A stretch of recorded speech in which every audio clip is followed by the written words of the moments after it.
अस्सलामुअलैकुम। Physics chapter number 15 electromagnetic induction exercise short question का आखिरी लेक्चर है जिसके अंदर हम 15.16, 17 और 18 वाले शॉर्ट क्वेश्चंस को पढ़ेंगे। बाकी शॉर्ट क्वेश्चन मैंने पिछली वीडियोस के अंदर अपलोड कर चुका हूँ। 15.16 four unmarked wires emerge from a transformer से चार अनमार्क्ड वायर जो है वो इमर्ज कर रही हैं। What steps would you take to determine the turns ratio? वो कौन से स्टेप्स हैं जिससे आप डिटरमाइन कर सकते हैं इन वायर्स की रेशियो को। The steps from which we determine turns ratio which are given below. वो स्टेप जिससे हम टर्न्स रेशियो की को डिटरमाइन कर सकते हैं वो गिवन बिलो यानी नीचे दिए गए हैं। We separate primary and secondary coil by ohm meter. हमें सबसे पहले जो है वो सेपरेट करना पड़ेगा प्राइमरी और सेकेंडरी कॉइल को ओहम मीटर के साथ, यानी प्राइमरी और सेकेंडरी कॉइल के को सेपरेट करके हम उनके दरमियान जो है वो ओहम मीटर को अटैच कर देंगे।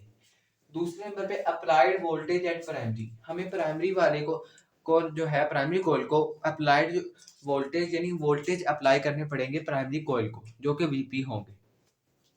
तीसरे नंबर पे हमें चेक करना पड़ेगा वोल्टेज को। हमने प्राइमरी को तो दे दिया अप्लाइड वोल्टेज, लेकिन हमें फिर सेकेंडरी वोल्टेज यानी चेक करना पड़ेगा वोल्टेज को एट सेकेंडरी वीएस, जो इसके वोल्टेज वीएस होंगे। कैसे चेक करेंगे हम सेकेंडरी कॉइल के ऊपर वोल्टेज को? वो वोल्ट मीटर से हम जो है वो चेक कर सकते हैं। ये वो 3 पॉइंट्स हैं जिसके जरिए हम टर्न्स रेशियो को डिटरमाइन कर सकते हैं। 15.17 can a step up transformer increase the power level?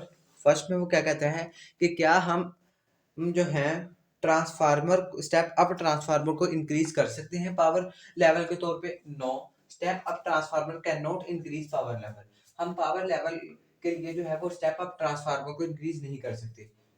क्यों? Because step up transformer only increase the voltage level. हमें पता है कि स्टेप अप ट्रांसफार्मर सिर्फ और सिर्फ इंक्रीज करता है वोल्टेज लेवल को, जो कि हमने ट्रांसफार्मर के टॉपिक में पढ़ा भी था कि स्टेप अप ट्रांसफार्मर इंक्रीज करता है वोल्टेज को। No physical connection between the coils के दरमियान जो है वो कोई फिजिकल कनेक्शन जो है वो अटैच नहीं होता। फिजिकल कनेक्शन का मतलब कोई तार आपस में मिली नहीं होती, बल्कि मैग्नेटिक फील्ड की वजह से करंट जो है वो प्रोड्यूस हो रहा होता है।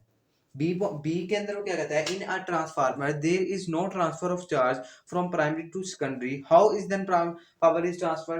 Power transfer from one coil to another by magnetic field. अब दूसरे में वो कहता है, उसका आंसर ये है कि पावर ट्रांसफर होती है एक कॉइल से दूसरी कॉइल के अंदर बाय मैग्नेटिक फील्ड। वो कहने की क्या कोशिश कर रहा है? In transfer there is no transfer of charge from primary to secondary, how then? वो कहते हैं अगर कोई नहीं है कि प्राइमरी को सेकेंडरी के अंदर चार्ज जो है वो ट्रांसफर नहीं हो सकता, तो फिर कैसे हो सकता है?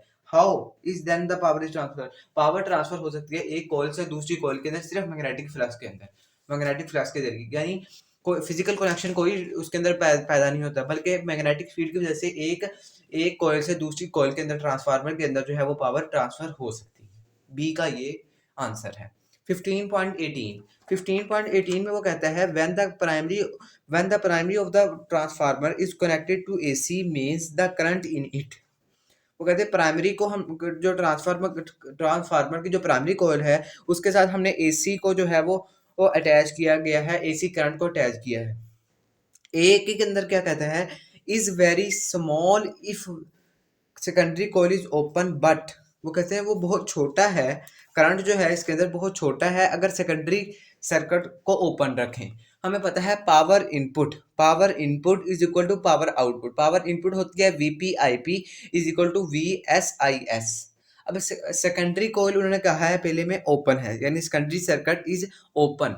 सेकेंडरी सर्किट का ओपन का मतलब क्या है कि सेकेंडरी कॉइल के अंदर से जो सेकेंडरी करंट गुजर रहा है वो ओपन यानी खुला है, जीरो के इक्वल है। वीपी आईपी अप्रोक्सीमेटली इक्वल है जीरो के, जिसकी वजह से वीपी जो है इसके अंदर नहीं जीरो, वीपी इक्वल नहीं होगा जीरो, जो कि प्राइमरी कॉइल के अंदर वीपी इक्वल नहीं होगा जीरो, क्योंकि सेकेंडरी कॉइल के अंदर करंट जो है वो जीरो, इसकी वजह से प्राइमरी कॉइल के अंदर करंट भी जो है वो जीरो के इक्वल ही होगा। ये था पहला ए का। बी का जो आंसर, बी में वो कहता है इंक्रीज, करंट इंक्रीज करता है when the secondary circuit is close.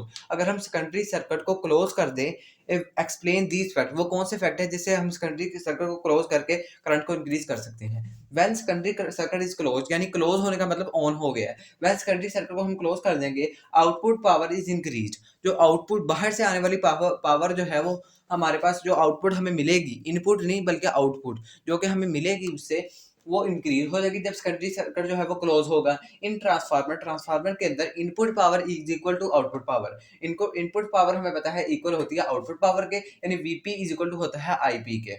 Therefore output power is also increase, क्योंकि हमें पता है आउटपुट पावर इंक्रीज की है, इसकी वजह से इन दोनों के इक्वल होने की वजह से आउटपुट पावर इंक्रीज हुई है। पावर इनपुट पावर इक्वल होती है वीपी आईपी के, यानी P is equal to V I. तो power input power VP is equal power input is equal to VP IP. इधर वीपी जो है वो कांस्टेंट है, यानी अप्लाइड वोल्टेज एट प्राइमरी जो है वो कांस्टेंट है। उन्होंने ऊपर बताया कि primary of the transformer is connected to AC main, यानी वो एसी मेन के साथ अटैच है जिसकी वजह से ये कांस्टेंट है, यानी एसी ने जितना करंट देना है वो देना ही देना है, वो कांस्टेंट है। So increase input power IP, input power से को इंक्रीज करने से हमारे पास आईपी यानी जो करंट है प्राइमरी के अंदर वो भी इंक्रीज हो सकता है। ये थे एक्सरसाइज के शॉर्ट क्वेश्चन जो कि मैंने आपको डिटेल से और अच्छे तरीके से जो अच्छे नंबर आ सकते हैं उस तरह मैंने आपको समझा दिए हैं, जो कि मैंने आपको 3-4 वीडियोस के अंदर समझाए हैं ताकि हर क्वेश्चन की अच्छे तरीके से अच्छी और जितनी हो सके उतनी समझ लग सके। ये थे आज के लेक्चर्स, आज का लेक्चर जिसके अंदर हमने जो है वो एक्सरसाइज के शॉर्ट क्वेश्चन चैप्टर नंबर 15 के पढ़ लिए हैं। अगले लेक्चर्स के अंदर हम जो है वो प्रॉब्लम्स यानी जो है न्यूमेरिकल वो डिस्कस करेंगे। अगर आपको आज ऐसी वीडियोस अच्छी लगती हैं तो सब्सक्राइब के बटन को दबा दीजिए और साथ में बेल आइकन के बटन को ज़रूर दबाइए ताकि आने वाली वीडियोस आपको जल्द अज जल्द जो है वो मिल सके। अल्लाह हाफ़िज़।